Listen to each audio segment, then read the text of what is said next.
வணக்கம். ஜெம் செய்திகளுக்காக தமிழ் மொழி. இந்திய நேரப்படி மதியம் 1:30 மணி செய்திகள். முதலில் ஜெம் தலைப்புச் செய்திகளை காணலாம். தோல்வி விரக்தியாலும் வெற்றி கழிப்பாலும் நாடாளுமன்றத்தை போர்க்களமாக்கிவிடக் கூடாது என பிரதமர் வேண்டுகோள். இளம் உறுப்பினர்கள் தொகுதி மக்களின் சிக்கல்களை பற்றி அவையில் பேச வாய்ப்பளிக்கப்படும் என்று உறுதி. மாநிலங்களவைத் தலைவர் ராதாகிருஷ்ணன் எளிய உழவர் குடும்பத்திலிருந்து வந்தவர் என பிரதமர் மோடி பேச்சு. தனது வாழ்நாள் முழுவதையும் சமூக சேவைக்கு ஒப்படைத்தவர் என்றும் புகழாரம்.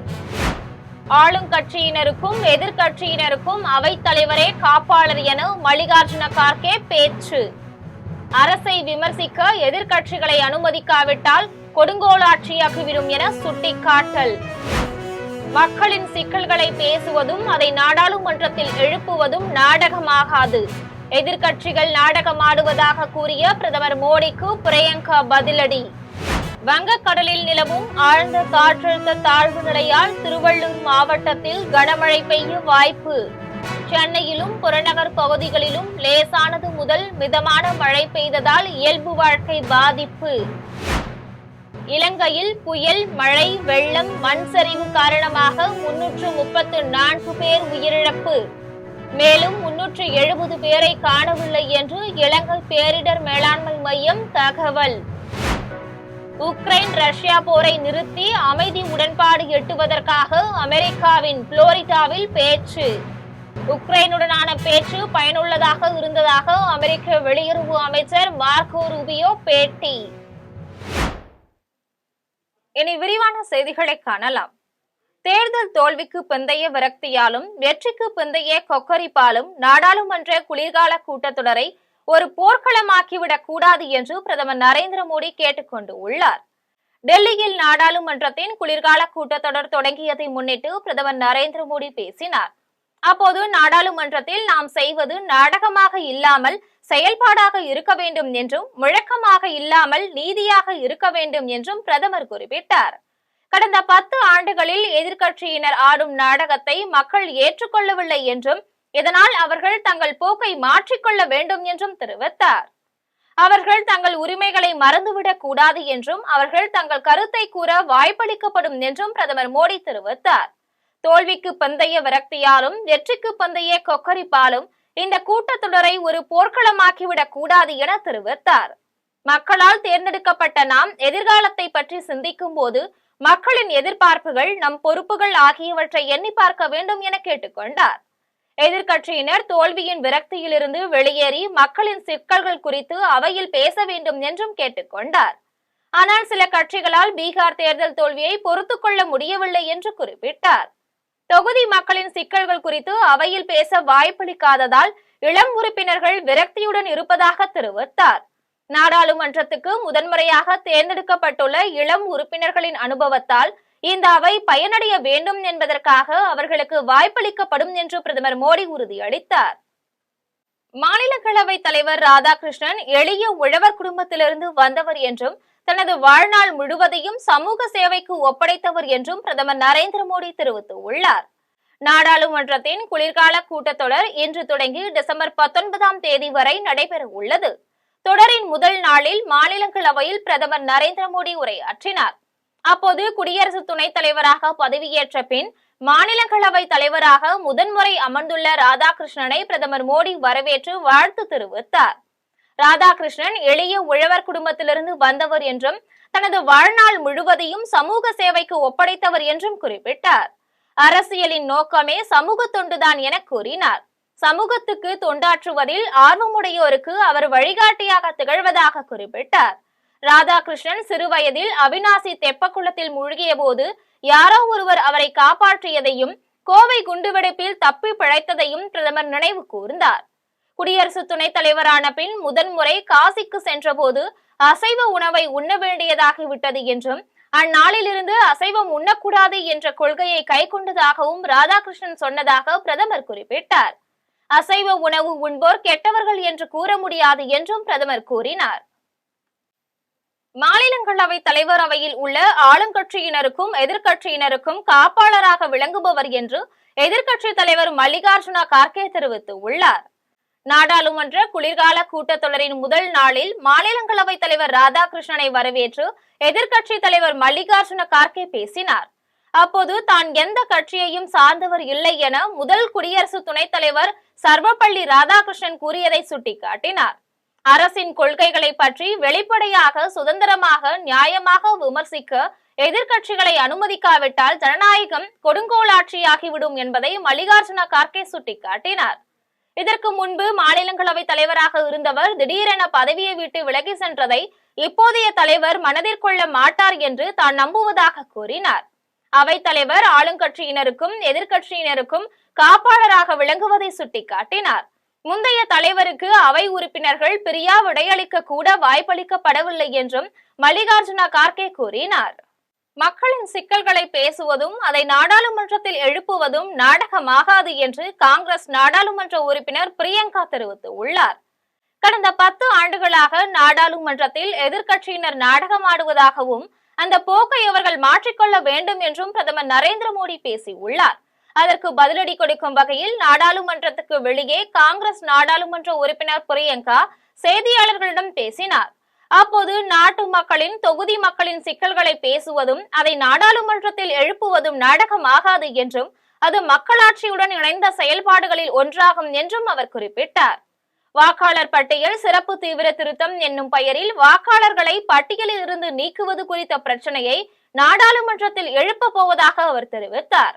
இதேபோல் டெல்லியில் நிலவும் காற்று மாசுபாட்டால் உடல்நல சிக்கல் ஏற்பட்டுள்ளது குறித்து பேசப்போவதாகவும் குறிப்பிட்டார். தேர்தல் சூழல், சிறப்பு தீவிர திருத்தம், காற்று மாசுபாடு ஆகியன குறித்து நாடாளுமன்றத்தில் விரிவாக விவாதிக்க வேண்டும் என்று பிரியங்கா காந்தி வலியுறுத்தினார். வங்கக்கடலில் நிலவும் ஆழ்ந்த காற்றழுத்த தாழ்வு நிலை காரணமாக இன்று திருவள்ளூர் மாவட்டத்தில் ஓரிரு இடங்களில் கனமழை பெய்ய வாய்ப்புள்ளதாக வானிலை ஆய்வு மையம் தெரிவித்துள்ளது. தென்மேற்கு வங்கக்கடல், அதையொட்டிய வட தமிழ்நாடு, புதுச்சேரி கடற்கரை அருகே நிலவிய ஆழ்ந்த காற்றழுத்த தாழ்வு நிலை கடந்த 6 மணி நேரத்தில் மணிக்கு 10 கிலோமீட்டர் வேகத்தில் வடக்கு நோக்கி நகர்ந்து வருவதாக குறிப்பிட்டுள்ளது.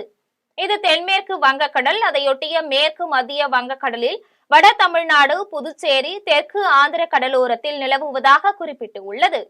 காலை நிலவரப்படி இது சென்னைக்கு கிழக்கு தென்கிழக்கே 50 கிலோமீட்டர் தொலைவிலும், புதுச்சேரிக்கு வடகிழக்கே 130 கிலோமீட்டர் தொலைவிலும், கடலூருக்கு வடகிழக்கில் 150 கிலோமீட்டர் தொலைவிலும், நெல்லூருக்கு தெற்கு தென்கிழக்கே 200 கிலோமீட்டர் தொலைவிலும் நிலவியதாக குறிப்பிட்டுள்ளது. இது அடுத்த 12 மணி நேரத்தில் வட தமிழ்நாடு, தெற்கு ஆந்திர கடற்கரைக்கு இணையாக வடக்கு நோக்கி நகர்ந்து தாழ்வழுத்த நிலையாக வலுவிழக்கும் என்று தெரிவித்துள்ளது. இன்று நண்பகலில் இது சென்னை கடற்கரையில் இருந்து 30 கிலோமீட்டர் தொலைவில் வங்கக்கடலில் நிலவியதாக தெரிவித்துள்ளது. இதன் காரணமாக இன்று திருவள்ளூர் மாவட்டத்தில் ஓரிரு இடங்களில் கனமழை பெய்ய வாய்ப்புள்ளதாக வானிலை ஆய்வு மையம் தெரிவித்துள்ளது. சென்னையில் காலையிலிருந்து லேசானது முதல் மிதமான மழை பெய்து வருகிறது. இன்று காலை 8:30 மணியுடன் முடிந்த 24 மணி நேரத்தில் அதிக அளவாக செங்கல்பட்டு மாவட்டம் மாமல்லபுரத்தில் 6 சென்டிமீட்டர் மழை பதிவாகியுள்ளது. டிட்வா புயலால் ஏற்பட்ட மழையாலும் வெள்ளப்பெருக்காலும் இலங்கையில் 334 பேர் உயிரிழந்ததாகவும் 370 பேரை காணவில்லை என்றும் அந்நாட்டின் பேரிடர் மேலாண்மை மையம் தெரிவித்துள்ளது. தமிழகத்தில் மிதமான மழைப்பொழிவுடன் பெரும் பாதிப்பு ஏற்படுத்தாமல் சென்ற டிட்வா புயல் முதலில் இலங்கை வழியாகவே வந்தது. அந்த புயலின் தாக்கத்தால் பெய்த பெருமழையாலும் வெள்ளப்பெருக்காலும் இலங்கையில் பேரழிவு ஏற்பட்டு உள்ளது. இதனால் 334 பேர் உயிரிழந்ததாகவும் 370 பேரை காணவில்லை என்றும் அந்நாட்டின் பேரிடர் மேலாண்மை மையம் தெரிவித்துள்ளது. இலங்கையில் மலை மாவட்டமான கண்டியே பெரிதும் பாதிக்கப்பட்டு உள்ளது. அங்கு மட்டும் 88 பேர் உயிரிழந்ததாகவும் 15 பேரை காணவில்லை என்றும் தெரிவிக்கப்பட்டு உள்ளது. பதுல்லாவில் 71 பேரும், நுவரை ஏலியாவில் 68 பேரும் உயிரிழந்ததாக அறிவிக்கப்பட்டு உள்ளது. மத்தளையில் 23 பேர் உயிரிழந்தனர். புயல் மழை வெள்ளத்தால் 3 லட்சம் குடும்பங்களை சேர்ந்து 11 லட்சம் பேர் பாதிக்கப்பட்டுள்ளதாக இலங்கை பேரிடர் மேலாண்மை மையம் தெரிவித்துள்ளது. இலங்கையில் புயலால் பாதிக்கப்பட்ட மக்களுக்கு இந்திய அரசும் தமிழக அரசும் உணவுப் பொருட்கள், மருந்துகளை அனுப்ப வேண்டும் என்றும், மின் பணியாளர்கள், மின்சார உதிரி பாகங்கள் ஆகியவற்றை அனுப்பி மறுகட்டமைப்புக்கு உதவ வேண்டும் என்றும் உலக திருக்குறள் கூட்டமைப்பு தலைவர் ஞானமூர்த்தி கோரிக்கை விடுத்துள்ளார். அவர் வெளியிட்டுள்ள அறிக்கையில், இலங்கையில் கடந்த 10 நாட்களுக்கு மேலாக கனமழை பெய்து வரும் நிலையில் அங்குள்ள ஆறுகளில் வெள்ளம் கரைபுரண்டு பாய்வதாக குறிப்பிட்டுள்ளார். இதன் காரணமாக பல நகரங்கள் வெள்ளக்காடாக மாறியுள்ளதையும், மலைப்பகுதிகளில் மண் சரிவால் ஏராளமான வீடுகள் இடிந்து தரைமட்டமாகி உள்ளதையும் சுட்டிக்காட்டியுள்ளார். கனமழை காரணமாக 20,000 வீடுகள் சேதமடைந்துள்ளதாகவும் 1,00,000 பேர் நிவாரண முகாம்களில் தங்க வைக்கப்பட்டுள்ளதாகவும் குறிப்பிட்டுள்ளார். புயல், மழை, நிலச்சரிவு, வெள்ளப்பெருக்கு ஆகியவற்றால் பாதிக்கப்பட்டுள்ள இலங்கை மக்களுக்கு இந்திய அரசும் தமிழக அரசும் உதவி வருவதாக தெரிவித்துள்ளார். இலங்கையில் கூடுதலாக சேதம் உள்ளதால் கூடுதல் உணவு, உயிர்காக்கும் மருந்துகள், ஆடைகள் ஆகியவற்றை அனுப்ப வேண்டும் என்று கேட்டுக்கொண்டுள்ளார். மின்சார பணியாளர்கள், மின்சார உதிரி பாகங்கள், கனரக வாகனங்களை அனுப்பி மறு கட்டமைப்பு பணிகளுக்கு உதவ வேண்டும் என ஞானமூர்த்தி வலியுறுத்தியுள்ளார். பேர்ணம்பட்டு அறம் செய்யும் கரங்கள் அறக்கட்டளை சார்பில் அம்பேத்கரின் நினைவு நாளை முன்னிட்டு இரத்த தான முகாம் நடைபெற்றது. வேலூர் மாவட்டம் பேர்ணம்பட்டு அறம் செய்யும் கரங்கள் அறக்கட்டளை சார்பில் அம்பேத்கரின் நினைவு நாளை முன்னிட்டு இரத்த தான முகாம் நடைபெற்றது. இதில் சிறப்பு மாவட்ட ஆட்சியர் சுப்புலட்சுமி, குடியாத்தம் சட்டப்பேரவை உறுப்பினர் அமலு விஜயன், நகராட்சி தலைவர் சவுந்தரராஜன், முன்னாள் சட்டமன்ற உறுப்பினர் லதா, கோட்டாட்சியர் சுப்புலட்சுமி ஆகியோர் முகாமினை தொடங்கி வைத்தனர். இந்த முகாமுக்கு அறக்கட்டளை தலைவர் சுப்ரவிநாயகம் தலைமை வகித்தார். இதனைத் தொடர்ந்து 100க்கும் மேற்பட்டோர் இரத்த தானம் வழங்கினர். இதில் குடியாத்தம் அரசு தலைமை மருத்துவமனையின் இரத்த வங்கி குழு மற்றும் வேலூர் அடுக்கம்பாறை அரசு இரத்த வங்கியின் மருத்துவ குழுவினர் இரத்த தானத்தினை பெற்றுக் கொண்டனர். இதில் தமிழ்நாடு ஒடுக்கப்பட்டோர் வாழ்வுரிமை இயக்க ஒருங்கிணைப்பாளர் மணி, பேர்ணம்பட்டு செஞ்சிலுவை சங்க செயலாளர் பொன் வள்ளுவன் உள்ளிட்ட பலர் கலந்து கொண்டனர். பாஜக ஆட்சியில் ஊழல் அதிகரித்து விட்டது என அகில இந்திய தேசிய செயலாளர் சந்தீப் தெரிவித்துள்ளார். திருவள்ளூர் மாவட்டம் காங்கிரஸ் கட்சி சார்பில் மாவட்ட தலைவர்களுக்கான தேர்வு கருத்து கேட்பு கூட்டம் நடைபெற்றது. இக்கூட்டத்தில் தமிழ்நாட்டில் 72 மாவட்ட தலைவர்களுக்கான தேர்வு நடைபெறுகிறது. இதில் அகில இந்திய தேசிய செயலாளர் சந்தீப் கலந்து கொண்டு காங்கிரஸ் கட்சி நிர்வாகிகளை சந்தித்து அவர்களிடம் கருத்துக்களை கேட்டறிந்தார். இதன் பின்னர் தேசிய செயலாளர் சந்தீப் செய்தியாளர்களிடம் பேசிய போது பாஜக ஆட்சியில் ஊழல் அதிகரித்து விட்டது என்றும், பொதுத்துறை நிறுவனங்கள் அதானி அம்பானிக்கு விற்கப்படுகின்றது என்றும் குற்றம் சாட்டினார். இதைத் தொடர்ந்து பாஜக வலுவாக உள்ளது என்று கூறும் நிலையில் ஏன் போலி வாக்காளர்களை சேர்த்து பின்பு ஏன் நீக்குகிறார்கள் என்றும் கேள்வி எழுப்பினார். இதையடுத்து டெல்லி காவல்துறையினர் நேஷனல் ஹெரால்டு விவகாரத்தில் வழக்கு பதிவு செய்துள்ளதாகவும், சட்டப்படியாக அதனை எதிர்கொள்வோம் என்றும் தெரிவித்தார். இதில் காங்கிரஸ் கட்சியின் மாநில துணைத் தலைவர் சதாசிவலிங்கம், பொன்னேரி சட்டமன்ற உறுப்பினர் துரை சந்திரசேகர், முன்னாள் மாவட்ட தலைவர் சிதம்பரம் உட்பட கட்சி நிர்வாகிகள் பலர் கலந்து கொண்டனர். நாகர்கோவிலில் சர்சிவி ராமசாமி ஐயர் பூங்காவில் மொழிப்போர் தியாகி பொன்னப்ப நாட்டாருக்கு சிலை அமைக்கும் பணியினை மேயர் மகேஷ் ஆய்வு செய்தார். கன்னியாகுமரி மாவட்டம் நாகர்கோவிலில் சர்சிவி ராமசாமி ஐயர் பூங்காவில் மொழிப்போர் தியாகி பொன்னப்ப நாட்டாருக்கு சிலை அமைக்கும் பணி மற்றும் நவீன கோளரங்கம் மற்றும் அறிவியல் பூங்கா அமைக்கும் பணி நடைபெற்று வருகிறது. இப்பணியினை மேயர் மகேஷ், ஆணையாளர் நிஷாந்த் கிருஷ்ணா உள்ளிட்டோர் பார்வையிட்டனர். இந்த ஆய்வின் போது மாநகர பொறியாளர் ரகுராமன், பகுதி செயலாளர்கள் துரை, ஷேக் மீரான் உள்ளிட்ட பலரும் கலந்து கொண்டனர். 18 மணி நேரம் அமர்ந்து பணி செய்வதால் முதுகில் இரும்பு ராடை வைத்தது போல் வலியால் அவதிப்படுகிறேன் என குடியாத்தத்தில் விசிக தலைவர் திருமாவளவன் பேசியுள்ளார். வேலூர் மாவட்டம் குடியாத்தம் நகரில் விசிக மூத்த நிர்வாகி செல்லப்பாண்டியனின் துணைவியார் பாரதியின் உருவப்பட திறப்பு விழாவிற்கு விடுதலை சிறுத்தைகள் கட்சி தலைவரும் எம்பியுமான திருமாவளவன் பங்கேற்று உருவப்படத்தை திறந்து வைத்தார். இதில் திமுக எம்எல்ஏக்கள், அணைக்கட்டு எம்எல்ஏ நந்தகுமார், குடியாத்தம் எம்எல்ஏ அமலு விஜயன், நகராட்சி தலைவர் சவுந்தரராஜன் உள்ளிட்ட கூட்டணி கட்சியினரும் பங்கேற்றனர். பின்னர் உருவப்படத்தினை திறந்து வைத்து மலர்களை தூவி அஞ்சலி செலுத்தினர். இதனைத் தொடர்ந்து பேசிய திருமாவளவன், கட்சி பதவிக்கு 22,000 பேர் மனு செய்து இருக்கிறார்கள். இதில் தொகுதிக்கு ஒரு மாவட்ட செயலாளராக 234 மாவட்ட செயலாளர்களை நியமிக்க போகின்றேன். ஒவ்வொரு பாராளுமன்ற தொகுதிக்கும் ஒரு மண்டல செயலாளர் மற்றும் 3 துணை மண்டல செயலாளர்களையும் நியமிக்க போகின்றேன். அதை நானே மனுக்களை ஆய்வு செய்து தேர்வு செய்து கொண்டுள்ளேன். இதனால் ஒரு நாளைக்கு 18 மணி நேரம் கம்ப்யூட்டரில் ஸ்கிரீனை பார்த்து வருவதால் எனது கண்கள் கடுமையாக பாதிக்கப்பட்டு கண்ணில் கட்டி வந்து அவதிப்படுகின்றேன். மேலும் 18 மணி நேரம் ஒரே இடத்தில் அமர்ந்து பணிகளை கவனிப்பதால் முதுகு வலியால் அவதிப்பட்டு வருகிறேன். இரும்பு ராடை முதுகில் வைத்தது போல் கடுமையாக வலி உள்ளதாகவும், கடும் முதுகு வலியால் அவதிப்பட்டு வருவதாகவும், இதனால் முட்டி வலி மற்றும் கால்களிலும் வீக்கம் அதிகரித்து உள்ளதாகவும், உட்கட்டமைப்பை நாம் பலப்படுத்தினால்தான் அதிகாரத்திற்கு செல்ல முடியும் என விசிக தலைவர் திருமாவளவன் பேசினார். இதில் அக்கட்சியினர் பலர் கலந்து கொண்டனர். மத்திய கல்வி அமைச்சகமும் அகில இந்திய தொழில்நுட்ப கல்வி கவுன்சில் இணைந்து சென்னையில் நடைபெற்ற பிராந்திய மாநாட்டை ஏஐசிடியின் நிதி இயக்க இயக்குனர் கரிமா ரோஹெலா தொடங்கி வைத்தார். சென்னை செம்மஞ்சேரியில் அமைந்துள்ள செயின்ட் ஜோசப் பொறியியல் கல்லூரியில் மத்திய கல்வி அமைச்சகமும் அகில இந்திய தொழில்நுட்ப கல்வி கவுன்சில் இணைந்து பிராந்திய மாநாடு சிறப்பாக நடைபெற்றது. இந்த மாநாட்டில் தமிழ்நாட்டில் 402 கல்லூரிகளில் இருந்து சுமார் 1500க்கும் மேற்பட்ட பங்கேற்பாளர்கள் கலந்து கொண்டனர். இந்நிகழ்வை ஏஐசிடியின் நிதி இயக்க இயக்குனர் கரிமா ரோஹெலா துவக்கி வைத்து உயர்கல்வி நிறுவனங்களின் பொறுப்பை வலியுறுத்தினார். இதைத் தொடர்ந்து ஸ்டார்ட் அப் தமிழ்நாடு நிறுவனத்தின் உதவி துணைத் தலைவர் பிரேம்குமார் சிறப்பு விருந்தினராக கலந்து கொண்டு தமிழகத்தின் ஸ்டார்ட் அப் திட்டங்கள், நிதி வாய்ப்புகள் குறித்து விளக்கினார். இந்த மாநாட்டில் 70 புதுமை கண்டுபிடிப்புகளின் விளக்க நிகழ்வுகள் இடம்பெற்றன. இந்நிகழ்ச்சியில் பிராந்திய அளவில் சிறந்த புதுமையாளர்கள், சிறந்த ஸ்வதேஷ் உதயமி அரங்குகள் மற்றும் சிறந்த புத்தாக்க தூதர்களுக்கு விருதுகள் மற்றும் சான்றிதழ்கள் வழங்கப்பட்டன. மேலும் இந்த மாநாடு படைப்பாற்றல் மற்றும் திறன்வள மேம்பாட்டிற்கான வலுவான சான்றாக அமைந்ததாக கூறப்படுகிறது. கோவையில் தேசிய அளவிலான இந்திய மகளிர் மருத்துவ எண்டோஸ்கோபிஸ்டுகள் சங்கம், மகப்பேறு மற்றும் மகளிர் மருத்துவ சங்கம் சார்பாக கருத்தரங்கம் நடைபெற்றது. கோவையில் தேசிய அளவிலான இந்திய மகளிர் மருத்துவ எண்டோஸ்கோபிஸ்டுகள் சங்கம், மகப்பேறு மற்றும் மகளிர் மருத்துவ சங்கம் சார்பாக 2 நாள் கருத்தரங்கம் நடைபெற்றது. இதைத் தொடர்ந்து கருத்தரங்கில் நவீன தொழில்நுட்பங்களை கொண்டு செய்யப்படும் எண்டோஸ்கோபி அறுவை சிகிச்சைகள் நேரடி ஒளிபரப்பு பயிலரங்கத்துடன் நடைபெற்றது.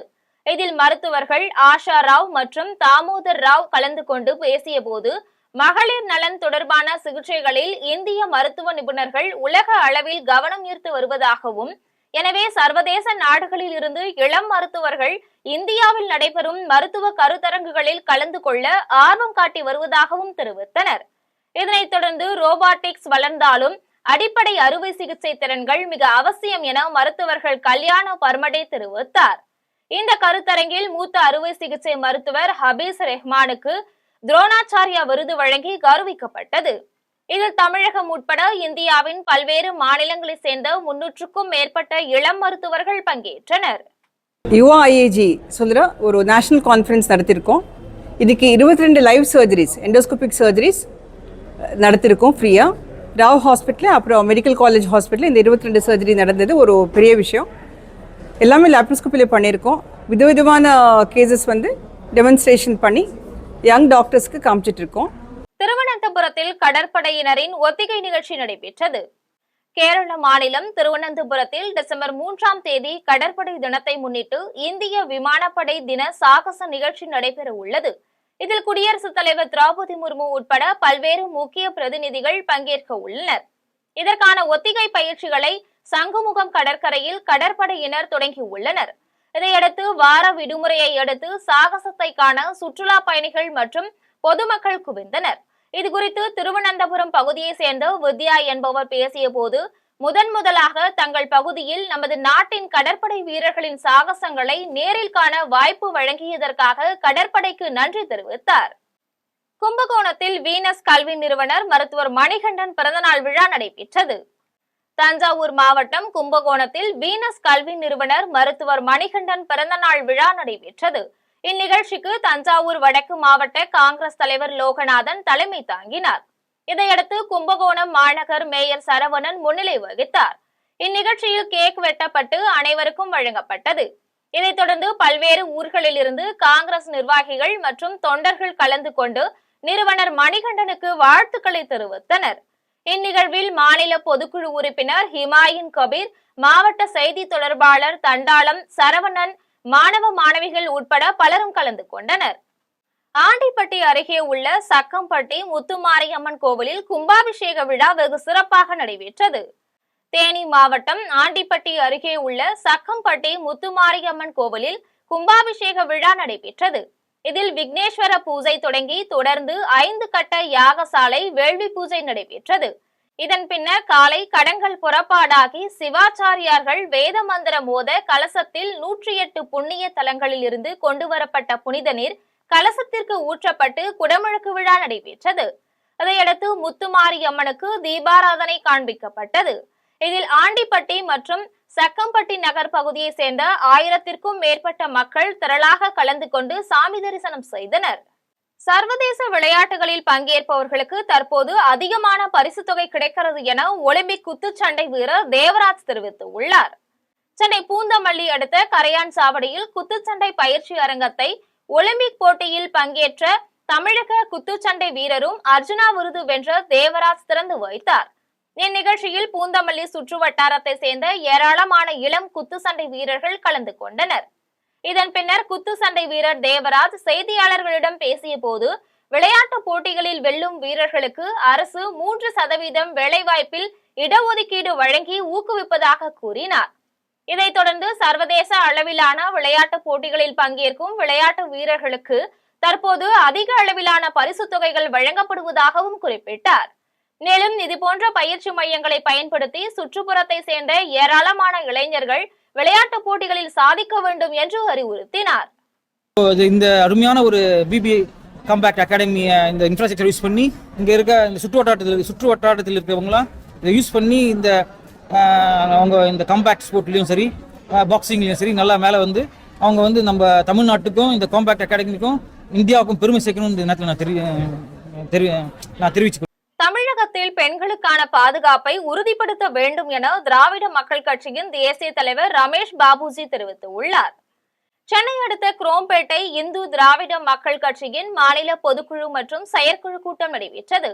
இதில் தேசிய தலைவரும் நிறுவனருமான மருத்துவர் ரமேஷ் பாபுஜி தலைமை வகித்தார்.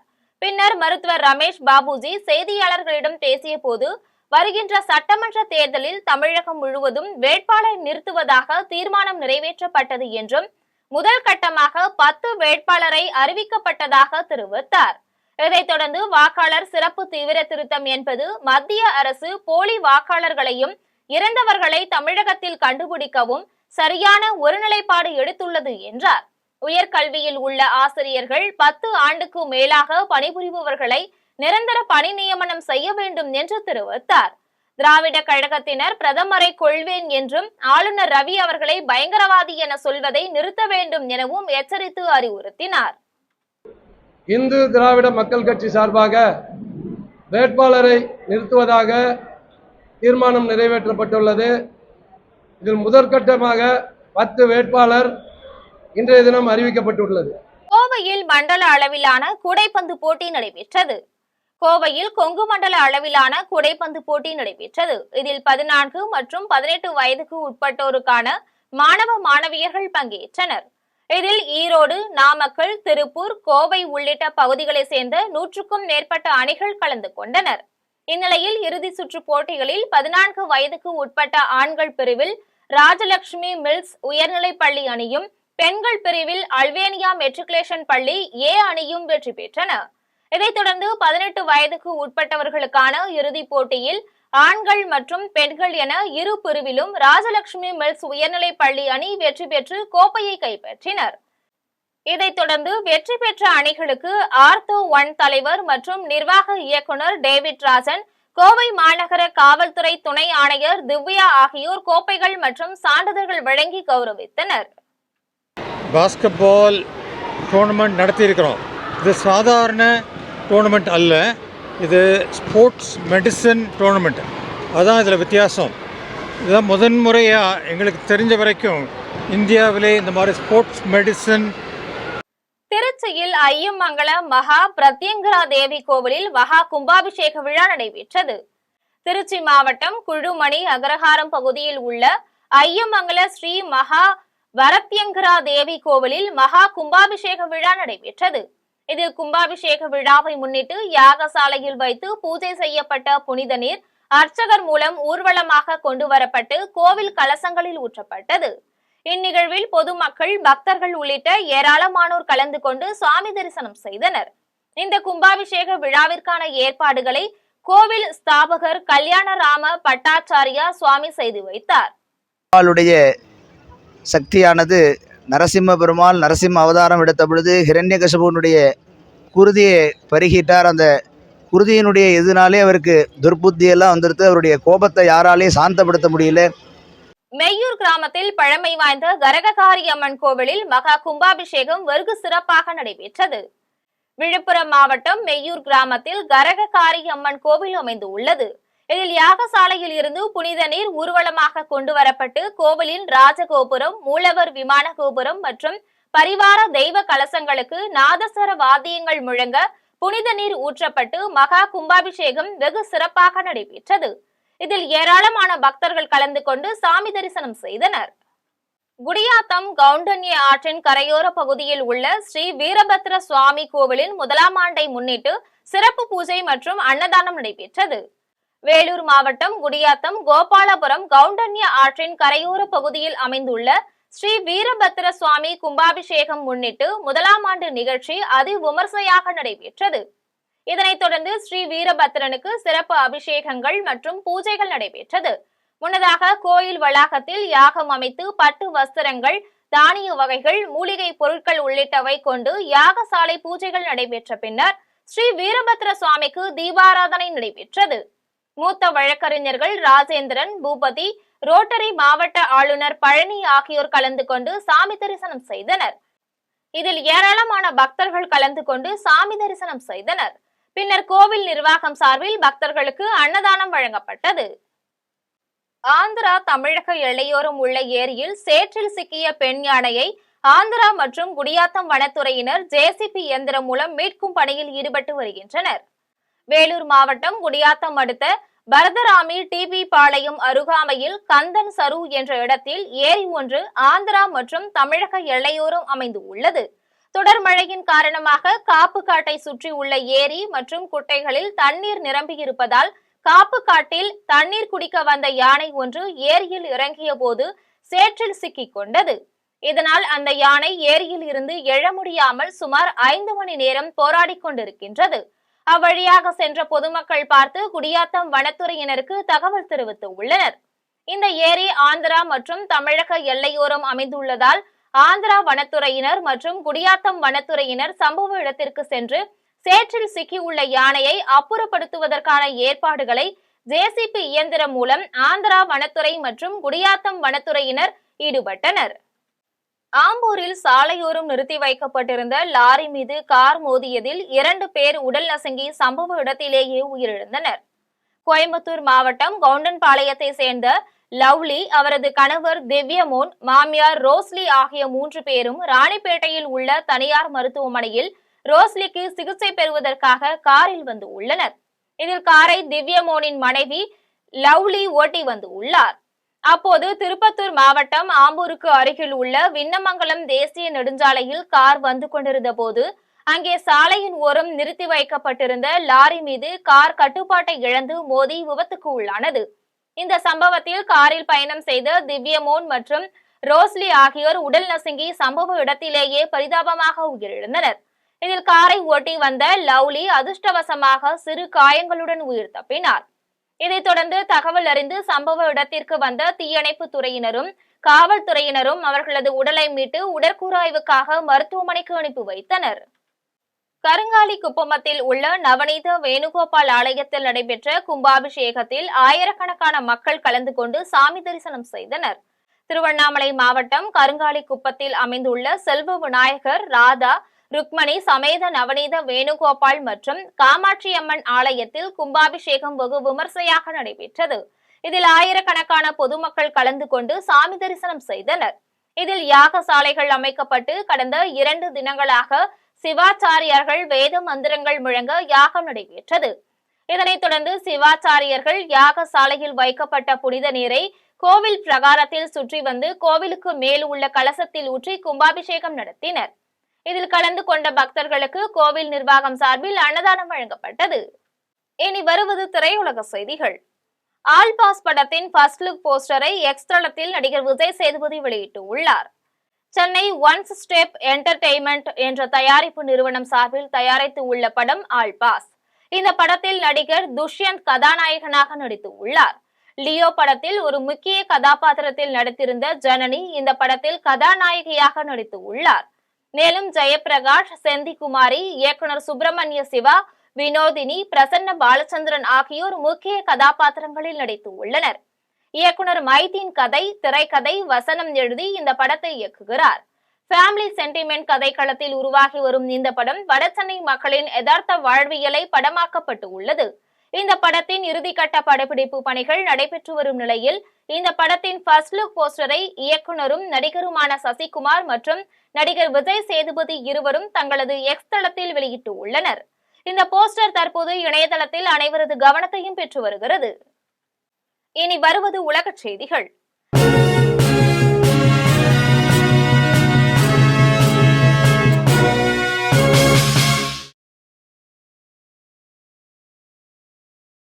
திறமை வாய்ந்த இந்தியர்களால் அமெரிக்கா பெரிதும் பயனடைந்தது என டெஸ்லா நிறுவனத்தின் தலைமை நிர்வாக அதிகாரி எலான் மஸ்க் தெரிவித்துள்ளார்.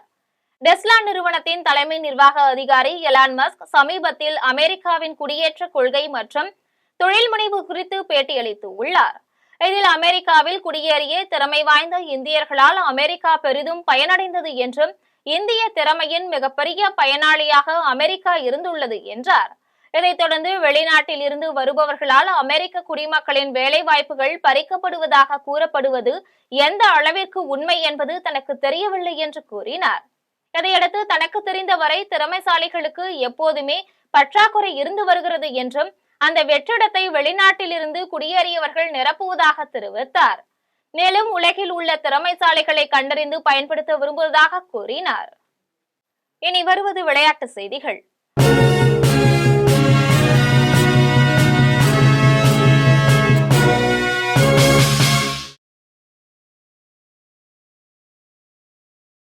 சையத் மோடி நினைவு சர்வதேச பேட்மிண்டன் போட்டியில் பெண்கள் இரட்டையர் பிரிவின் இறுதிச் சுற்றில் இந்திய வீராங்கனைகள் சாம்பியன் பட்டத்தை வென்றனர். உத்தரப்பிரதேச மாநிலம் லக்னோவில் சையத் மோடி நினைவு சர்வதேச பேட்மிண்டன் போட்டி நடைபெறுகிறது. இதில் பெண்கள் இரட்டையர் பிரிவின் இறுதிச் சுற்றில் நடப்பு சாம்பியனான இந்தியாவின் திரிசா ஜாலி காயத்ரி கோபிசந்த் ஜோடி 17-21, 21-13, 21-15 என்ற செட் கணக்கில் ஜப்பானின் காகோ ஒசாவோ மை தானாபே ஜோடியை வீழ்த்தி பட்டத்தை தக்க வைத்துக் கொண்டனர். இதில் திரிசா காயத்ரி ஜோடிக்கு 17 லட்சம் ரூபாய் பரிசு தொகையாக பெற்றனர். இனி வருவது தங்கம், வெள்ளி மற்றும் பங்குச்சந்தை விலை நிலவரம்.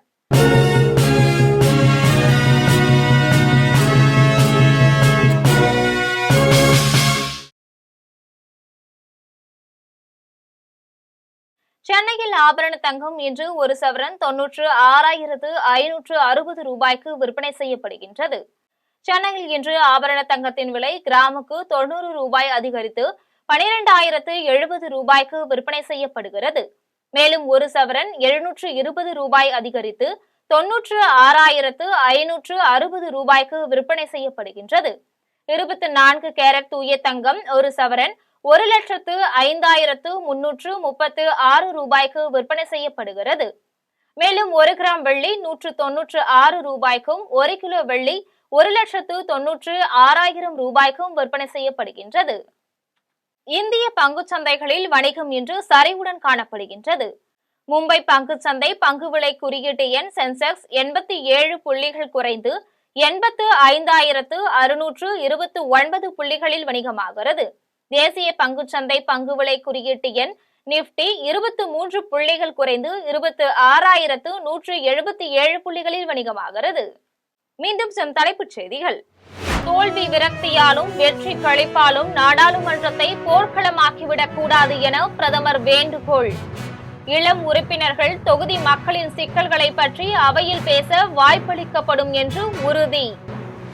மாநிலங்களவை தலைவர் ராதாகிருஷ்ணன் எளிய உழவர் குடும்பத்திலிருந்து வந்தவர் என பிரதமர் மோடி பேச்சு.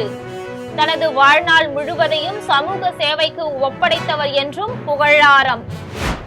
ஆளுங்கட்சியினருக்கும் எதிர்கட்சியினருக்கும் அவைத் தலைவரே காப்பாளர் என மல்லிகார்ஜுன கார்கே பேச்சு. அரசை விமர்சிக்க எதிர்கட்சிகளை அனுமதிக்காவிட்டால் கொடுங்கோலாட்சியாகிவிடும் என சுட்டிக்காட்டல். மக்களின் சிக்கல்களை பேசுவதும் அதை நாடாளுமன்றத்தில் எழுப்புவதும் நாடகமாகாது. எதிர்க்கட்சிகள் நாடகமாடுவதாக கூறிய பிரதமர் மோடிக்கு பிரியங்கா பதிலடி. வங்கக்கடலில் நிலவும் ஆழ்ந்த காற்றழுத்த தாழ்வு நிலையால் திருவள்ளூர் மாவட்டத்தில் கனமழை பெய்ய வாய்ப்பு. சென்னையிலும் புறநகர் பகுதிகளிலும் லேசானது முதல் மிதமான மழை பெய்ததால் இயல்பு வாழ்க்கை பாதிப்பு. இலங்கையில் புயல், மழை, வெள்ளம், மண் சரிவு காரணமாக 334 பேர் உயிரிழப்பு. மேலும் 370 பேரை காணவில்லை என்று இலங்கை பேரிடர் மேலாண்மை மையம் தகவல். உக்ரைன் ரஷ்யா போரை நிறுத்தி அமைதி உடன்பாடு எட்டுவதற்காக அமெரிக்காவின் புளோரிடாவில் பேச்சு. உக்ரைனுடனான பேச்சு பயனுள்ளதாக இருந்ததாக அமெரிக்க வெளியுறவு அமைச்சர் மார்க்கோ ரூபியோ பேட்டி. இத்துடன் ஜெம் செய்திகள் நிறைவடைகின்றன. மீண்டும் ஜெம் செய்திகள் மாலை 6 மணிக்கு. உடனுக்குடன் செய்திகளை காண GemLive.tv என்ற இணையதளத்தில் இணைந்திருங்கள். நன்றி, வணக்கம்.